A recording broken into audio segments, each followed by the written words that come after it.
மாண்புமிகு முதலமைச்சரை தமிழ்நாடே பெருமை கொண்டு போற்றி கொண்டிருக்கிறது.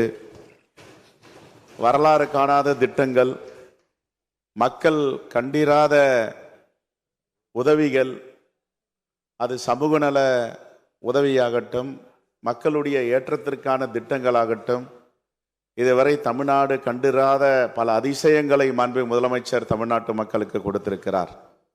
ஏன் இந்தியாவே திரும்பி பார்க்கிறது, உலகமே திரும்பி பார்க்கிறது போன்ற திட்டங்களை, பல திட்டங்களை கொண்டு வந்திருக்கிறார். அந்த திட்டங்கள் எல்லாம் மாண்புமிகு முதலமைச்சர் அவர்களை இங்கே அறிவித்திருக்கிறார்கள். என்னை கவர்ந்த திட்டங்கள் பல திட்டங்கள். ஒரு காலத்தில் வட இந்தியாவில் இருந்து IAS IPS அதிகாரிகள் தமிழ்நாட்டில் நிறைய பேர் வருவார்கள் என்று சொல்லுவார்கள்.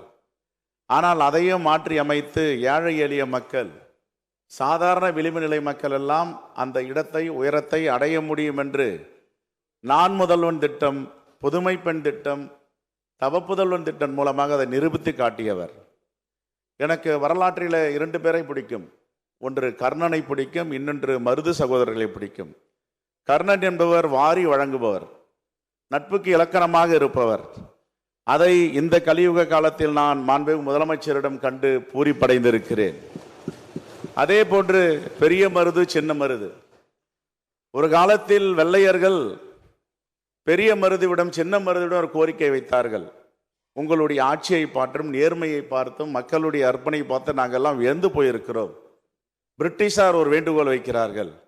ஊமைத்துறையை நீங்கள் விட்டுவிட்டால் உங்களுக்கு இந்த நாடை நாங்கள் கொடுத்து விடுவோம். உங்களுடைய வீரத்தின் மீது நாங்கள் எல்லாம் மிகப்பெரிய அபிமானிகளாக இருக்கிறோம் என்று. அப்பொழுது பெரிய மருதும் சின்ன மருதும் சொன்ன வார்த்தை, நட்புக்கு இலக்கணமாக ஊமைத்துறை எங்களிடம் இருக்கிறார். அவரை நாங்கள் விட்டு கொடுத்தாலோ, காட்டி கொடுத்து விட்டாலோ, வரலாற்றில் மிகப்பெரிய குற்றம் பின்னணியோடு இந்த தமிழகம் இருக்கும். ஆகையால் ஊமைத்துறையை விட்டு கொடுக்க முடியாது என்று சொன்னார். நான் சொல்வதில் 1000 அர்த்தங்கள் இருக்கிறது என்பதை மாண்புமிகு உறுப்பினர்கள் புரிந்திருப்பார்கள். ஆனால் கடைசியில் என்ன ஆனது? நட்புக்காக நாட்டை இழந்தார், உயிரை இழந்தார், வரலாக இருக்கிறார்.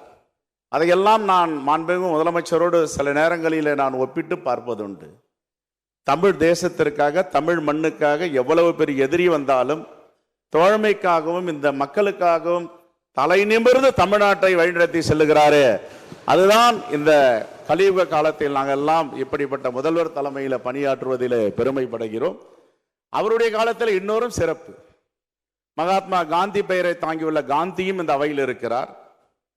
பண்டித ஜவஹர்லால் நேரு பெயரை தாண்டிய நேரு அவர்களும் இந்த அவையில் இருக்கிறார். முத்தமிழறிஞர் கலைஞர் பெயரை தாங்கிய கருணாநிதியும் இந்த அவையில் இருக்கிறார்கள். அண்ணாதுரை இருக்கிறார், ராமச்சந்திரன் இருக்கிறார். ஏன் நம்முடைய முதலமைச்சர் பெயரை தாங்கிய ஸ்டாலின் அவர்களும் இந்த அவையில் இருக்கிறார்கள். எங்களுக்கு சின்னசாமி, பழனிசாமி என்று இருந்தாலும் பெரிய சாமியும் எங்கள் முன் இங்கு அமர்ந்திருக்கிறார். இதுதான் எங்களுக்கெல்லாம் பெருமை. தமிழ்நாட்டை தலைகுனிய வைக்க காட்டி கொடுக்கின்ற ஒரு கூட்டம் எப்பொழுதும் இருக்கும். அவர்களைத்தான் எட்டப்பர் என்று வரலாற்றிலே சொல்லுவார்கள். ஆனால் அந்த எட்டப்பர்கள்லாம் முடியடித்து தமிழ்நாட்டை தலைமுறை வைத்த தலைவர்களும் தமிழ்நாட்டில் வரலாற்று சிறப்புமிக்க தலைவராக இருக்கிறார்கள். நாம் பெருமைப்படுகிறோம். ஆனால் உலக வரலாற்றில் எந்தவித ஆயுதமும் இல்லாமல், எந்தவித எதிர்ப்பும் இல்லாமல், சகிப்புத்தன்மையோடு ஒரு குச்சியை வைத்து இந்த தேசத்திற்கு விடுதலை வாங்கி கொடுத்த மகாத்மா காந்தியை நாம் படித்திருக்கிறோம். அதே போன்ற உலக வரலாற்றில் Lee Kuan Yew, Fidel Castro, Nelson Mandela, இப்படி போன்ற தலைவர்கள்லாம் படித்திருக்கிறோம். இந்த தலைவர்கள்லாம் என்ன ஒரே ஒரு செய்தி கூறுகிறார்கள் என்றால், தன்னுடைய தேசத்தை, தன்னுடைய நாட்டை தலைநிமிர செய்ய வேண்டும் என்றால் எந்தவித சமாதானமும் இல்லாமல் ஒரே குறிக்கோள், இந்த தேசத்தையும் இந்த நாட்டையும் நாம் தலைநிமிர செய்ய வேண்டும் என்று படித்திருக்கிறோம். அதை தான் மாண்புமிகு முதலமைச்சர் 5 வருடமாக எவ்வளவு பெரிய தாக்குதல் வந்தாலும், எவ்வளவு பெரிய நெருக்கடி வந்தாலும், நெருக்கடி என்றால் சாதாரண நெருக்கடி இல்லை, எந்த நெருக்கடியும் பொறுத்து கொள்ளலாம், நிதி நெருக்கடியை பொறுத்து கொள்ள முடியாது.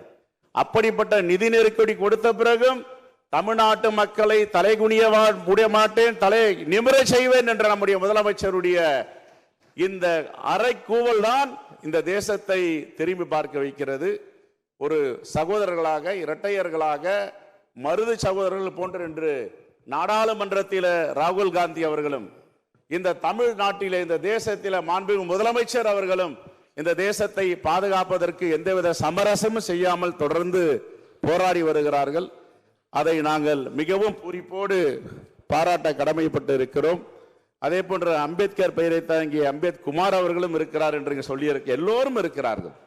நாட்டை காட்டிக் கொடுக்கும் சாமிகளும் இருக்கிறார்கள். இந்த நாட்டை மேம்படுத்த வேண்டிய வீராதி வீரர்களும் சூராதி சூரர்களும் பெரிய சாமி அவர்களும் நம்முடைய இருக்கிறார்கள்.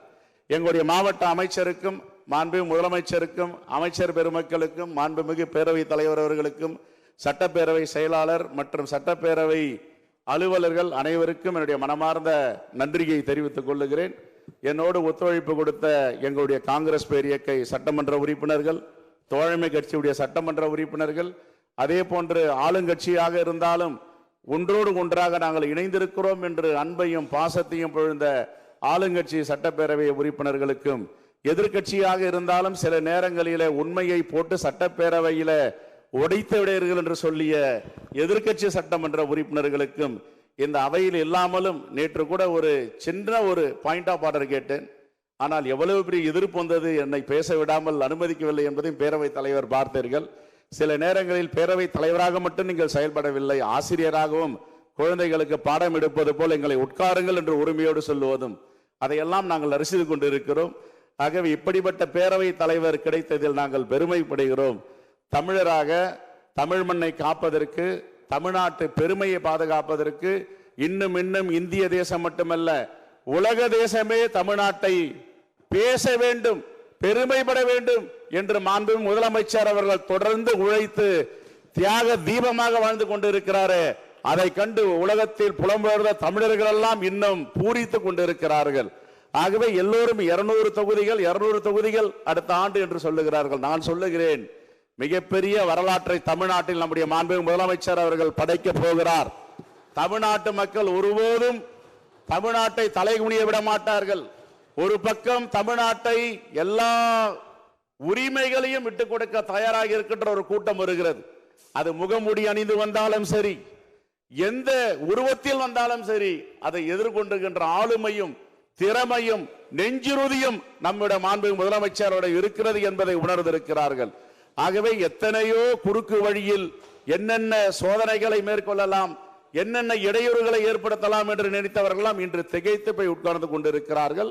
மாண்புமிகு முதலமைச்சர் மீது வைத்துள்ள பற்று, பாசம், உரிமை எல்லோரும் சேர்த்து வருகின்ற தேர்தலில அது எதிரொலிக்க போகிறது. ஆகவே இந்த வரலாற்று சிறப்புமிக்க மாண்புமிகு முதலமைச்சர் தலைமையில் பணியாற்றியதில் ஒரு தமிழனாக, ஒரு கட்சியுடைய தலைவராக பெருமை அடைகிறோம். எங்களுடைய அன்னை சோனியா காந்தி அவர்கள், தலைவர் ராகுல் காந்தி அவர்கள், மல்லிகார்ஜுன கார்கே அவர்கள் அனைவரும் நம்முடைய மாண்புமிகு முதலமைச்சர் மீது எந்த அளவிற்கு நம்பிக்கை வைத்திருக்கிறார்கள். அவர் மட்டுமல்ல, எதிர்கட்சி வரிசையில் இருப்பவர்கள் கூட அவர் பெயரை சொல்லி பேசும் அளவிற்கு ஒரு ஆளுமையாக இருந்திருக்கிறாரு. அந்த ஆளுமையாக வளர்ந்திருப்பதுதான் தமிழ்நாட்டிற்கு பெருமை, தமிழர்களுக்கு பெருமை. ஆகவே மீண்டும் அடுத்த முறை அங்கே அமர்ந்திருப்பார் மாண்புமிகு முதலமைச்சராக. நாங்களும் அவருடைய வரலாற்றை பேசுவோம், வாழ்த்தி பேசுவோம், தமிழகம் தலை நிமிரும் என்று சொல்லி இந்த வாய்ப்பளித்த பேரவை தலைவருக்கும் மாண்புமிகு முதலமைச்சருக்கும் என்னுடைய மனமார்ந்த நன்றியை தெரிவித்து விடைபெறுகிறேன். நன்றி, வணக்கம்.